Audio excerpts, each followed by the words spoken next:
Hi guys, welcome back to my channel. मेरा नाम है त्रिशिता चक्रवर्ती एंड आप अपनी बायो सिस्टर चैनल पे स्वागत है आप सभी का। एंड आज ये मेरा पहला पॉडकास्ट है और पहले पॉडकास्ट की शुरुआत ही मैंने जेनेटिक्स से की है। सो अगर आपको पॉडकास्ट में थोड़ी बहुत साउंड की इधर उधर महसूस हो तो मैं माफ़ी चाहूँगी, क्योंकि पॉडकास्ट मटेरियल्स मेरे पास है नहीं। पर मैंने फिर भी सोचा कि एक पॉडकास्ट मटेरियल होना तो चाहिए अपने चैनल पे, क्योंकि कभी कभी स्टूडेंट्स को कभी कभार उनको स्क्रीन की तरफ देख के क्लास करने का मन नहीं करता है। उनका रिवीजन टकाटक हुआ रहता है और उनको बस सुनने की ज़रूरत पड़ती है वो सारे इंपॉर्टेंट पॉइंट्स जो नीट के लिए, जो सीयूईटी के लिए, जो किसी भी नर्सिंग एग्ज़ाम्स के लिए, जो जिपमर के लिए बहुत बहुत इम्पॉर्टेंट होते हैं। तो चलिए आज उन्हीं लाइंस की रिवीजन करेंगे हम। अगर आपको कोई भी साउंड इशू हो रहा है तो मैं माफ़ी चाहूँगी। अगर आप अपनी स्पीड फ्रीक्वेंसी बढ़ाना चाहते हैं तो आप सेटिंग्स में जाके स्पीड को इंक्रीज़ या डिक्रीज़ कर सकते हैं। आप अपनी मर्ज़ी से कर सकते हैं। I hope you enjoy this podcast and अभी चलते हैं हम चैप्टर की तरफ, ठीक है। सो इनहेरिटेंस का मतलब क्या होता है? इनहेरिटेंस हमें समझाता है कि हमारे प्रोजेनी से हमारे पास कैरेक्टर्स कैसे एक्सप्रेस होते हुए आते हैं। एंड वेरिएशन हमें समझाता है कि हम अपने पेरेंट्स से क्यों अलग हैं, कैसे अलग हैं और कितने वेरिएबल्स में अलग हैं, ठीक है। अगर मैं कुछ जेनेटिक टर्म्स की बात करूँ तो सबसे इंपॉर्टेंट दो टर्म्स जो हमें जानने पड़ेंगे, एक है जीन्स, दूसरा है एलील। तो जीन्स की अगर मैं बात करूँ, so they are the unit of inheritance which contains the information that is required to express a particular character in an organism. यानी कि वो एक ऐसा यूनिट होता है, एक ऐसा इन्फॉर्मेशन होता है जो कोई स्पेसिफिक कैरेक्टर को एक्सप्रेस करने के लिए यूज़ किया जाता है। अगर मैं एलील्स की बात करूँ तो gene which codes for a pair of contrasting traits on the present on the same locus of the homologous chromosome and they are the alleles. तो अगर मैं उनकी बात करूँ तो वो जीन्स को एक्सप्रेस करने वाली कैरेक्टर्स में से पड़ती है। Homologous and heterozygous homozygous and heterozygous, ये दोनों टाइप्स के हमारे पास अलील्स होते हैं। ये आइडेंटिकल अलील अगर कहा जाए तो होमोजाइगस होते हैं, और अगर तुम डिसिमिलर पेयर्स ऑफ अलील कहना चाहते हो तो तुम उसे हेट्रोजाइगस कह सकते हो, ठीक है। जीनोटाइप एंड फेनोटाइप में क्या डिफरेंसेस है? फेनोटाइप होता है हमारी फिजिकल अपीयरेंस एंड जीनोटाइप होता है हमारी जेनेटिक मेकअप, ठीक है। अगर मैं बात करूँ मेंडल्स लॉ ऑफ इनहेरिटेंस के बारे में, पहले हमें जानना चाहिए कि फादर ऑफ जेनेटिक्स हमारे ग्रीगन जोहान मेंडल थे। एक्सपेरिमेंट उन्होंने जो किया था वो पी प्लांट्स के ऊपर करी गई थी, और उन्होंने एक्सपेरिमेंट किया था 1856 से 1863 के टाइम पे, और उन्होंने उसके बाद लॉज ऑफ इनहेरिटेंस को प्रपोज भी किया था, ठीक है। मेंडल ने artificial pollination, cross pollination experiments की थी ट्रू ब्रीडिंग पी प्लांट्स के साथ, जिसकी टेबल तुम्हें एनसीईआरटी में दिख जाएगी। अब पेज नंबर मैं मेंशन नहीं कर रही हूँ क्योंकि न्यू एंड ओल्ड एनसीईआरटी दोनों ही तुम्हारे पास हो सकते हैं, है ना। तो I hope you know that the characters and contrasting traits का एक टेबल है जहाँ पे तुम्हें stem height, flower position, pod colour, seed shape, seed colour, everything मिलेंगे। वो वाला टेबल तुम्हें थोड़ा सा याद करके जाना है, ठीक है। उसके बाद आते हैं Mendel conducted true breeding lines on the having undergone continuous self-pollination for several generation. Mendel ने 14 true breeding plants variety लिए, similar except one character of the contrasting traits. Reasons for Mendel's success. तो उनकी success का reason क्या था? पहली reason थी कि उन्होंने बहुत बड़े बड़े लार्ज सैम्पलिंग साइजेस लिए थे, जिसके लिए greater credibility of the data he collected, okay. उसके बाद concentrated only on one character at a time. उन्होंने कोई भी मिक्सचर, कोई भी इंटरमीडिएट करके किसी भी टाइप की फ्यूजन करने की कोशिश नहीं की। उन्होंने एक ही कैरेक्टर पे एक ही टाइम पे कॉन्सेंट्रेट करने की पूरी ध्यान दी। He use to statistical analysis and mathematical logic for analysing the results. भली बातें बोलना तो बहुत ही हंसी वाली बात होगी, पर बायोलॉजी में पहली बार अगर मैथ्स लाने वाले कोई इंसान थे तो वो मेंडल खुद थे, क्योंकि उन्होंने स्टैटिस्टिकल एनालिसिस के ज़रिए ये पता लगाया था कि हमारे अंदर जो वेरिएशंस इनहेरिटेंस होती है वो कैसे होती है, कैसे ये लोग क्रॉस ब्रीडिंग करते हैं, कैसे ये लोग ट्रू ब्रीडिंग करते हैं। तो ये सारे के सारे डेटास मैथमेटिकल डेटा से आई थी। तो he was the first who use the statistics and analytics in biology. The character selected by the Mendel were present on the different chromosomes. वो डिफरेंट क्रोमोसोम्स में प्रेजेंट होते थे। ये भी उनके सक्सेस का एक मूल रीज़न था। The inheritance are confirmed from the experiment on successive generations of his test plants. ठीक है। Now inheritance of one gene की अगर मैं बात करूँ, सिंपली मैं बात कर रही हूँ मोनोहाइब्रिड के बारे में। मोनोहाइब्रिड में हम लोग हम लोग क्या करते हैं, 2 टाइप की कैरेक्टर्स लेते हैं। एक लेते हैं टॉल, दूसरा देते हैं ड्वार्फ्ड। उनकी जब हम लोग F1 जनरेशन में क्रॉसिंग करते हैं तब हमें सिर्फ और सिर्फ डोमिनेटिंग पेरेंट मिलता है जो कि टॉल प्लांट्स होते हैं। और उसके बाद अगर हम लोग टॉल प्लांट्स की सेल्फिंग करते हैं तब हमें 3:1 रेशियो पे 1 रेशियो वाला ड्वार्फ भी मिलता है। तो अगर इनकी फेनोटिपिक रेशियो को देखें तो 3:1 होता है, और अगर इनकी जेनोटिपिक रेशियो को देखें तो 1:2:1 होता है।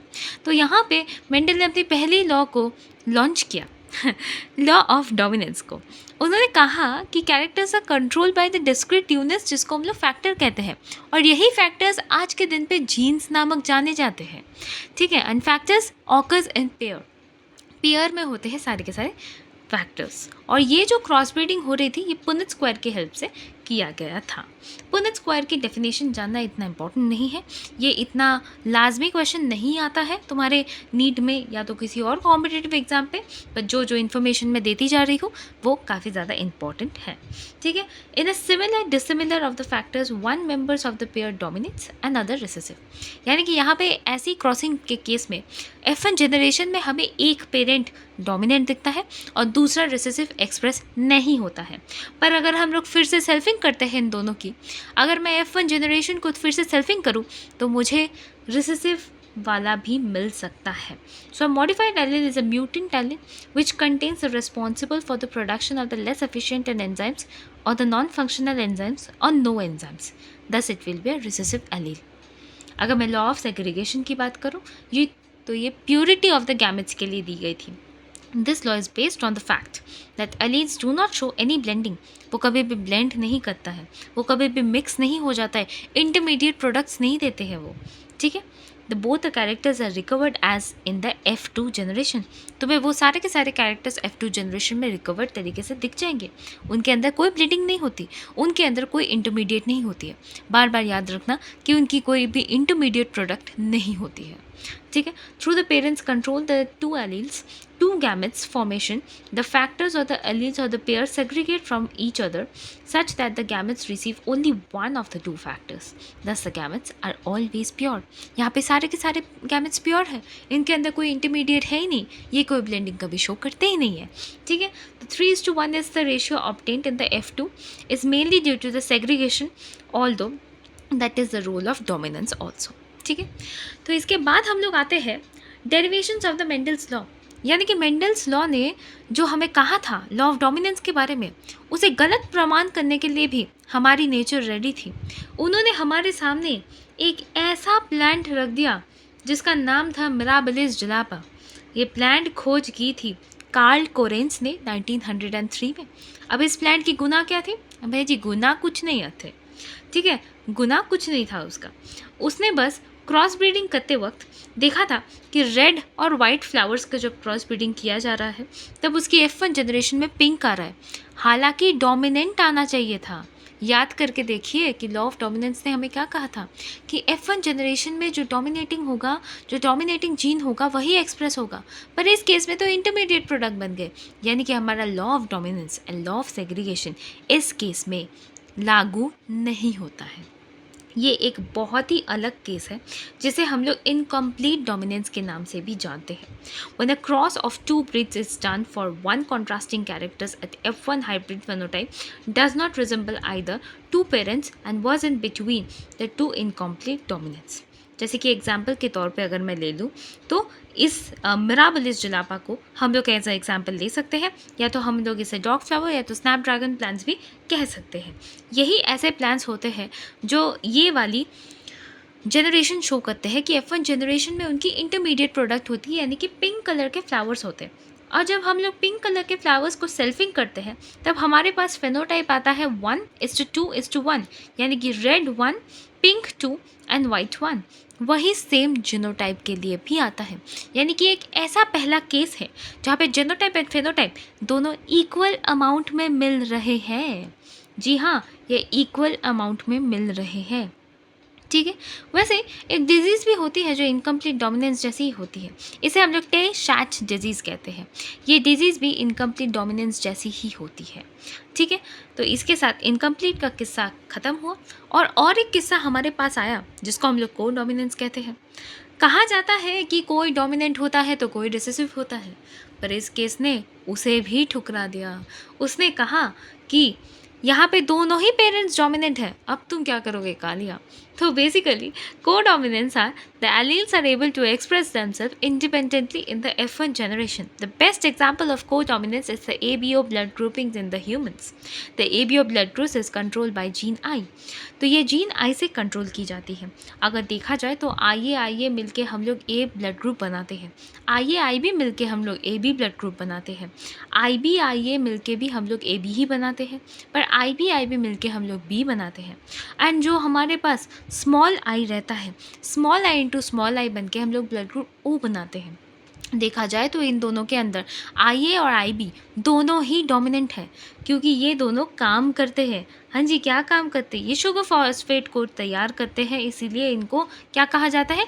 ये A B type of sugar होते हैं जो हमारी बॉडी में काम आते हैं, तो ये दोनों डोमिनेंट होते हैं। पर वहीं पे अगर स्मॉल आई की बात की जाए तो स्मॉल आई रिसेसिव होता है, क्योंकि वो कोई भी टाइप का शुगर प्रोड्यूस नहीं करता है। तो जनरली देखा जाए जब आई ए और आई बी वाला सीन आता है तब दोनों ही दोनों को F1 जनरेशन पे एक्सप्रेस करते हैं। तो यहाँ पे भी मेंडल के लॉ को ठुकरा दिया गया है, सेग्रीगेशन लॉ यहाँ पे लागू नहीं होती है, लॉ ऑफ डोमिनेंस भी यहाँ पे लागू नहीं होती है। तो हमें यहाँ पे और एक एग्जाम्पल दिखा जहाँ पे एक अलग ही टाइप की डोमिनेंस चल रही है, जहाँ पे दोनों पेरेंट्स एक साथ डोमिनेट हो रहे हैं, ठीक है। उसके बाद हम लोग मल्टीपल एलील पे आते हैं। मल्टीपल एलील का मतलब है existence of more than 2 alleles of a gene. Since an individual, only 2 alleles can be present, multiple alleles can be found only in the population studies are made. अगर इसकी बात करें तो इसमें क्या होता है, मोर देन 2 alleles एक जीन में हो ही सकता है। नंबर ऑफ पॉसिबल जेनोटाइप्स क्या होती है, n ब्रैकेट में n+1/2, यहाँ पे n नंबर ऑफ एलील्स होती है। तो अगर ब्लड ग्रुप ऑफ इनहेरिटेंस के पास 3 एलील होती है, हमने ऑलरेडी देखा आई ए, आई बी एंड आई, तो 3 एलील होती है, ठीक है। ये था हमारा मल्टीपल एलिनिज्म के बारे में किस्सा। अब हम लोग बात करेंगे बैक क्रॉस के बारे में। तो बैक क्रॉस क्या होता है? It's a cross of F1 individual with any of their parents, and if 2 parents then वो आउट क्रॉस और टेस्ट क्रॉस में डिवाइड होता है। तो आउट क्रॉस का मतलब है कि सिंपल तुम एक मोनोहाइब्रिड क्रॉस जैसा कर रहे हो, यानी कि F1 इंडिविजुअल के साथ तुम कोई भी होमोजाइगस डोमिनेंट पेरेंट को फ्यूज़ करवा रहे हो, जिसकी फेनोटाइपिक रेशियो सब कोई डोमिनेंट होगा और जेनोटाइपिक रेशियो में 1:1 डोमिनेशन दिखेगा, ठीक है। और वहीं पे अगर मैं टेस्ट क्रॉस की बात कर रही हूँ तो F1 इंडिविजुअल के साथ मैंने होमोजाइगस रिसेसिव पेरेंट को दिया है। It is use to find out the genotype of the F1 individual. इस केस में टेस्ट क्रॉस के केस में, test cross is a very popular case, so I recommend you कि टेस्ट क्रॉस को अपने NCERT में मार्क करके रखो, क्योंकि क्वेश्चन यहाँ से सबसे ज़्यादा बोर्ड्स में बनते हैं, नीट में बनते हैं और CUET में तो बिल्कुल बनते हैं। तो इस केस में क्या होता है कि अगर जब हम लोग रिसेसिव के साथ कोई भी होमोजाइगस रिसेसिव पेरेंट्स की F1 जनरेशन के साथ फ्यूजन करते हैं, तब हमें मिलता है recessive part also. So the phenotypic ratio turns out to be 1:1 and the genotype is also 1:1, यानी कि phenotype और genotype यहाँ पे सेम हो जाती है टेस्ट क्रॉस के केस में, ठीक है। अगर मैं रेसिप्रोकल क्रॉस की बात करूँ, a pair of crosses in which the males and females and sex are reversed, ठीक है। अगर टेस्ट क्रॉस की बात करूँ, phenotypes and genotype ratios are same. A Punnett square can be effectively used to understand the independent segregation of 2 pairs of the genes during the meiosis and production of the eggs and the pollen in the plants. अगर मैं inheritance of the 2 jeans की बात करूँ तो यहाँ पे हम लोग जनरली क्या करते हैं, 2 एलील्स को एक दूसरे के साथ लेते हैं, उनसे हम लोग F1 जनरेशन बनाते हैं और F1 जनरेशन से हमारे पास बहुत सारे प्रोडक्ट्स बनते हैं। आई रिपीट, बहुत सारे। इसका जीनोटाइपिक रेशियो बहुत ही लंबा चौड़ा होता है, पर इसकी फेनोटाइपिक रेशियो को हमें हमेशा याद रखना है, क्योंकि वो हर डाईहाइब्रिड प्लांट्स के लिए सेम टू सेम होगा, यानी कि उसका रेशियो होगा 9:3:3:1। This is the constant ratio of every dihybrid cross you will ever see, ठीक है। नाउ हम लोग बात करते हैं डाइहाइब्रिड के पास लॉ ऑफ इंडिपेंडेंट असॉर्टमेंट की। इसमें कहा गया है कि when two characters dihybrids are combined in a hybrid, segregation of one pairs of the trait is independent on the other pairs of the trait. The above dihybrid between the homozygous dominant of the smooth yellow seeded and the homozygous recessive of wrinkled green seeded plants prove this law. यानी कि यहाँ पे कहा गया है कि दोनों hybrid, जब दोनों कैरेक्टर्स जब हाइब्रिड में होती है तब कोई वन एक्सप्रेस करता है दूसरे को, तो यही लॉ ऑफ इंडिपेंडेंट असॉर्टमेंट है ना। अगर मैं बात करूँ नॉन एलिलिक इंटरैक्शन की, यानी कि इंटरजेनिक इंटरैक्शन की, तो हमारे पास पहला एग्जाम्पल आता है एपिस्टैसिस। ये क्या होता है? When a gene prevents the expression of another non allelic gene, it is known as epistatics. यानी कि कोई एक जीन दूसरे जीन को रोक रहा है जनरली। तो डोमिनेंट एपिस्टैसिस का मतलब होता है कि फेनोटाइपिक रेशियो इसमें 2:12:3:1 हो जाएगा, और अगर रिसेसिव हो गया तो वो 9:3:4 हो जाएगा। कॉम्प्लीमेंट्री जीन की अगर मैं बात करूँ, यहाँ पे फेनोटाइप 9:7 होता है हमेशा, और इसकी एग्जाम्पल होती है लाथरस। और अगर मैं सप्लीमेंट्री जीन्स की बात करूँ तो फेनोटाइप होता है 9:3:4, और इसकी एग्जाम्पल्स होती है कोट कलर माइस। ठीक है ना। अगर मैं क्रोमोसोमल थ्योरी ऑफ इनहेरिटेंस की बात करूँ, ये किसने इन्वेंट किया था? बहुत ही इंपॉर्टेंट है। ये प्रपोज किया था Walter Sutton and Theodore Boveri ने। They noted that the behaviours of the chromosome was parallel to the behaviour of the gene and used the chromosome movement to explain the Mendel's law. इन्होंने कहा था कि jeans and chromosomes के बीच में कुछ तो एक नाता है, जो कि या तो ऑपोजिट काम कर रहा है या तो एक साथ काम कर रहा है। तो देखा गया था कि जीन्स भी पेयर्स में ही होते थे, क्रोमोसोम्स भी पेयर्स में ही होता था। जीन सेग्रीगेट करते थे at the time of gamete formation, और ये क्रोमोसोम सेग्रेट करते थे at the time of gamete formation. And genes independent pair segregate करते थे इंडिपेंडेंटली ऑफ ईच अदर, और one pair segregates independently of the another pair. ये किसके अंदर देखा गया? क्रोमोसोम्स के अंदर देखा गया। तो उनमें डिफरेंस बस इतनी ही थी। So the experimental verification of the chromosomal theory was inherited by T.H. Morgan and their colleagues. तो ये चीज़ मैं थोड़ा सा तुम्हें रिमाइंड कर दूँ कि यहाँ पे प्रपोज तो Walter Sutton and Theodore Boveri ने किया था, पर इसकी experimental verification of the chromosomal theory T.H. Morgan and इसकी टीम ने दिया था। तो आई होप तुम इसमें कंफ्यूज ना हो जाओ। तो लिंकेज एंड रिकॉम्बिनेशन के बारे में भी बात करते हैं। Inheritance of the genes in the group को लिंकेज कहा जाता है। टर्म दिया था T.H. मॉर्गन ने। Linked gene at the located same chromosomes at the genes are located in one pairs of the homologous chromosome forms with the linkage of the another group.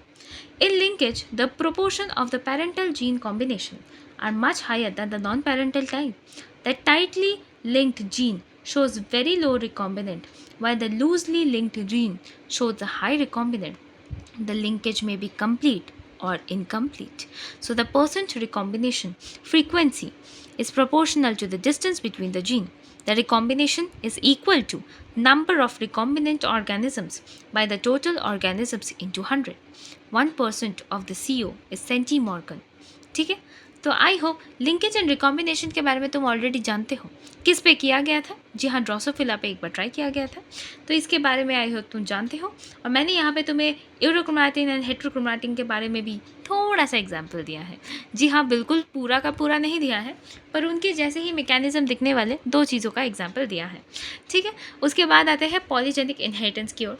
तो inheritance of the characters in which one character is controlled by the other two or more genes.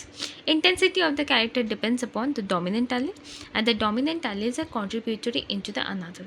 Kernel's color of the wheat, 2 genes होते थे। Ratio क्या होता था उसके अंदर? 1:4:6:4:1।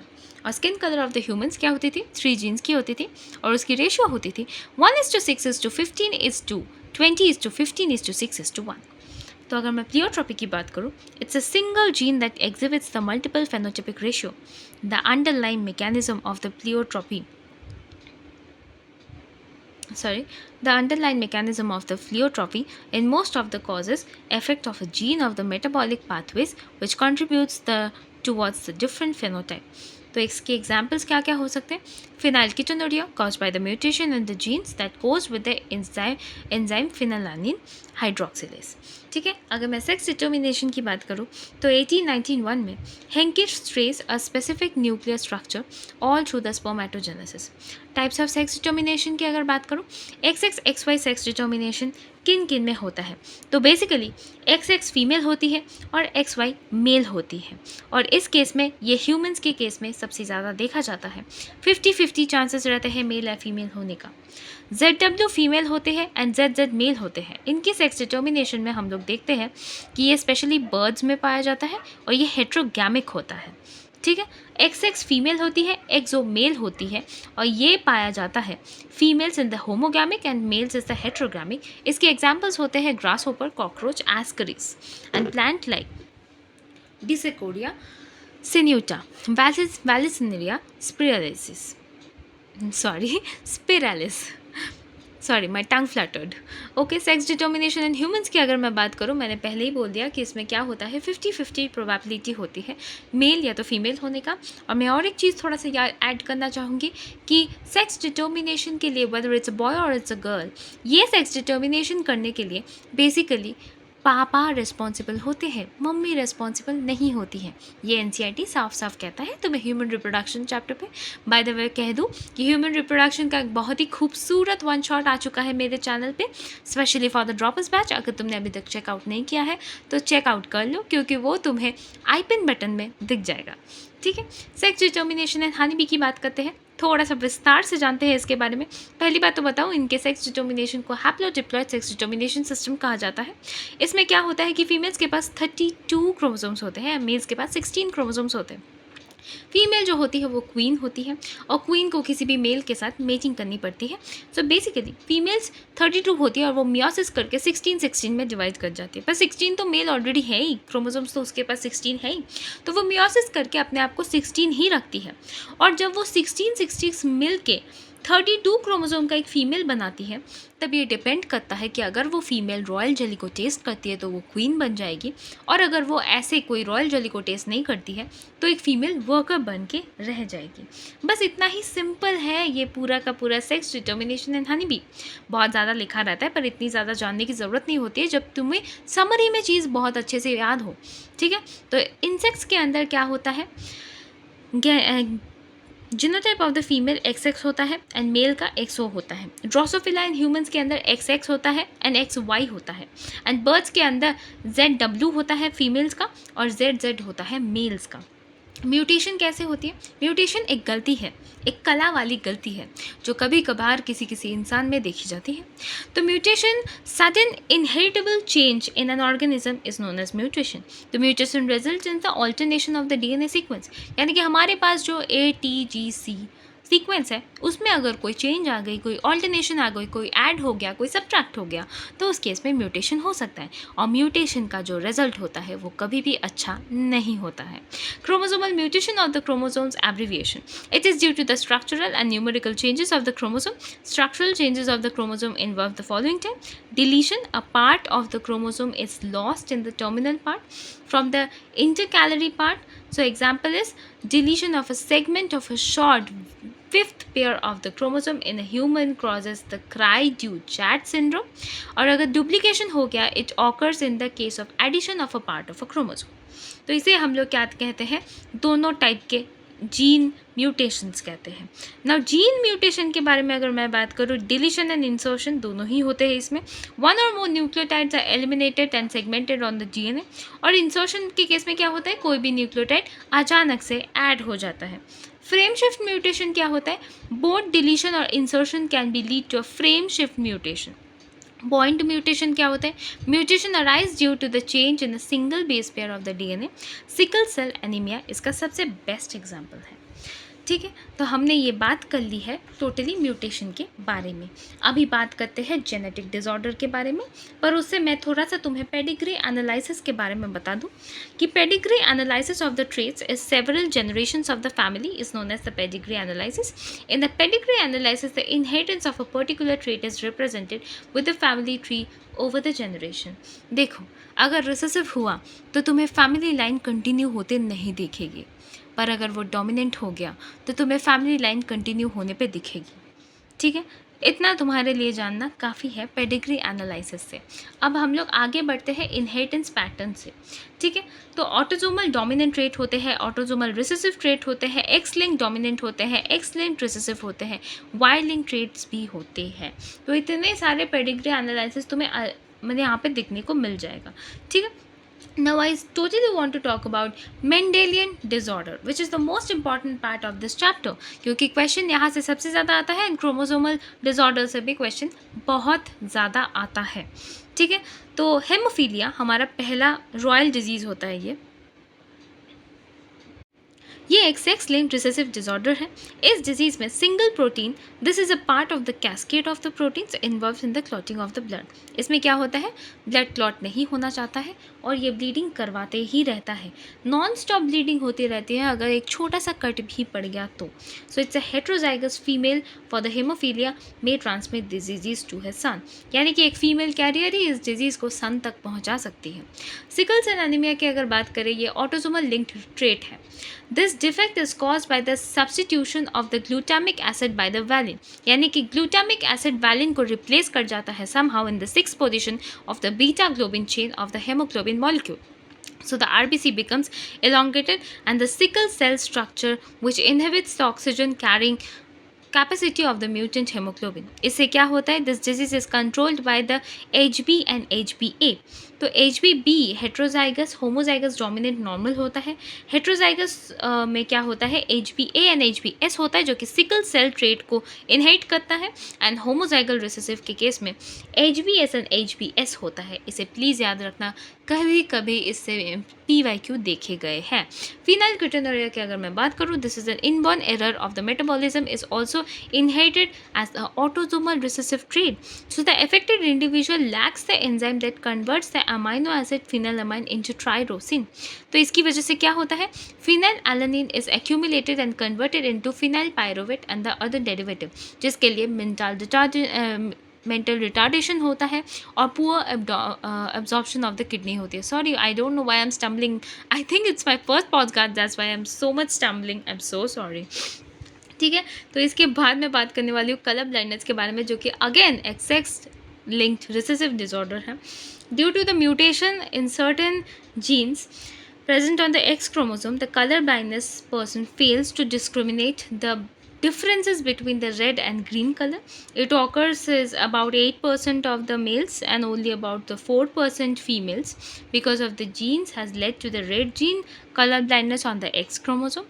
And thalassemia, okay, the daughter will not normally have to be color blind because यहाँ पे बहुत अच्छे से दिख रहा है कि 8% जो मेल्स होते हैं वो बहुत ज़्यादा है इन कंपैरिजन टू 0.4% फीमेल्स, क्योंकि ये होता है क्योंकि एक एक्स क्रोमोसोम दूसरे एक्स क्रोमोसोम को सप्रेस कर देता है, यानी कि टैस्टेसी हो जाती है जब भी किसी भी औरत को कलर ब्लाइंडनेस होती है.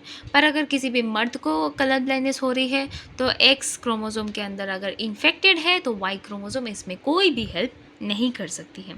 थैलेसेमिया की अगर बात करें तो वो autosomal linked recessive blood disease होती है, transmitted from the parents to the offspring when both the partners are unaffected and the care for the gene and causes the formation of the abnormal hemoglobin molecules either due to the mutation or the deletion of the A or B alpha और beta chains. So अगर मैं alpha thalassaemia production बताऊँ तो globin chain is affected, while in beta thalassaemia production की बात करूँ तो beta globin chain भी अफेक्ट होती है. ठीक है, तो अब क्रोमोसोमल डिसऑर्डर की बातें करते हैं. तो इसमें हमें क्या दिखता है, failure of segregation of the chromatids, जिसको हम लोग एन्यूप्लॉइडी कहते हैं. कभी कभी सेल डिवीजन के टाइम पे गेन और लॉस ऑफ द क्रोमोसोम्स हो जाती है, इसे हम लोग एन्यूप्लॉइडी कहते हैं. And failure of the cytokinesis after the telophase stage of cell division results in an increase in the whole set of chromosome, जिसे हम लोग पॉलीप्लॉइडी कहते हैं. तो ये दोनों चीज़ें हमें दिख जाती है क्रोमोसोमल डिसऑर्डर के केस में. नॉन डिस्टंक्शनल दिख जाती है ट्राइजोमी एंड मोनोजोमी. तो ट्राइजोमी का मतलब होता है कि जितने क्रोमोसोम्स है उससे ज़्यादा हो जाना, एंड मोनोजोमी का मतलब है जितने क्रोमोसोम्स है उससे कम हो जाना. तो इस केस में हमें 3 ऐसे क्रोमोसोमल डिसऑर्डर्स दिखते हैं which are very famous and mostly सारे के सारे PYQs यहाँ से है और क्वेश्चन भी यहाँ से देता ही है. ऐसा एक भी साल नहीं गया है कि यहाँ से क्वेश्चन आया ही नहीं है. तो प्लीज़ इसको थोड़ा अच्छे से याद रखना है. तो क्या होता है, एक होता है डाउन सिंड्रोम, जो कि cause due to the presence of the additional copy of the chromosome, यानी कि यहाँ पे ट्राइजोमी हो रही है, और कौन से क्रोमोसोम की हो रही है, क्रोमोसोम नंबर 21 की हो रही है। तो there is a trisomy of chromosome number 21. This disorder was described by Langdon Down in 1866. इसके कैरेक्टरिस्टिक्स है short stature and the small round head, furrowed tongue, partially opened mouth, palm is broad, characterized palm cease, and physical and physiomotor, and the mental development is retarded. Klinefelter syndrome की अगर बात करूँ, cause due to the presence of an additional copy of X chromosome resulting in the karyotype of 47. ठीक है, तो 44 plus XXY हो जाता है इस केस में. तो ओवरऑल मस्क्यूलाइन डेवलपमेंट हो जाती है, डेवलप फेमिनिन कैरेक्टर हो जाता है, यानी कि गायनेकोमेस्टिया होता है, जिसको हम लोग डेवलपमेंट ऑफ ब्रेस्ट कहते हैं. Individuals are sterile and mentally retarded भी होते हैं. टर्नर सिंड्रोम में बिल्कुल उल्टा होता है. 44 क्रोमोसोम्स प्लस XO हो जाता है, यानी कि टोटल नंबर ऑफ क्रोमोसोम्स हमारे पास 45 हो जाते हैं. This is cause due to the absence of 1 X chromosome such that the female are sterile and ovaries are rudimentary and lack other secondary sexual characters. ये ड्रॉफ्ट होती है और mentally retarded भी होती है. With this we are done with the genetic first part, and wow, I think that ये podcast smooth नहीं था, मैंने थोड़ा सा फंबल किया, एंड ये जस्ट ट्राई था. अगर तुम्हें ये पॉडकास्ट पसंद आता है तो प्लीज़ लाइक करो और लिखो कि पॉडकास्ट डिमांड अप्रूव. तो पॉडकास्ट डिमांड अप्रूव अगर तुम लिखोगे तो फिर मुझे पता चल जाएगा कि हाँ तुम्हें पॉडकास्ट पसंद आ रहा है. या तो तुम कोई भी कमेंट ड्रॉप करके जा सकते हो कि हमें पॉडकास्ट पसंद आया, हमें पॉडकास्ट नहीं पसंद आया, हमें ऐसे ही पढ़ने में मज़ा आता है, तो मैं ऐसे ही तुम्हें पढ़ाऊँगी. ओवरऑल मुझे ऑलमोस्ट थोड़ा बहुत अच्छा लगा, मैं थोड़ा फंबल करी जिसकी वजह से मुझे बहुत बुरा लगा. आई एम सॉरी अगर मुझसे कोई भूल चूक हो गई है. And I want you all to subscribe my channel. अगर तुम्हें ये पॉडकास्ट पसंद आया है प्लीज़ सबके साथ शेयर करो मेरा चैनल. मैं भी चाहती हूँ कि मेरी रीच बढ़ जाए थोड़ी सी. ठीक है, and I hope you like this. तो नेक्स्ट टाइम तुम्हारे लिए मैं बोर्ड वर्क ही लेके आऊँगी, पर ये पॉडकास्ट जस्ट एक ट्राई था. तो अगर तुम्हें ये पॉडकास्ट पसंद आता है तो थैंक यू एवरीबॉडी. मिलते हैं किसी नेक्स्ट वीडियो में.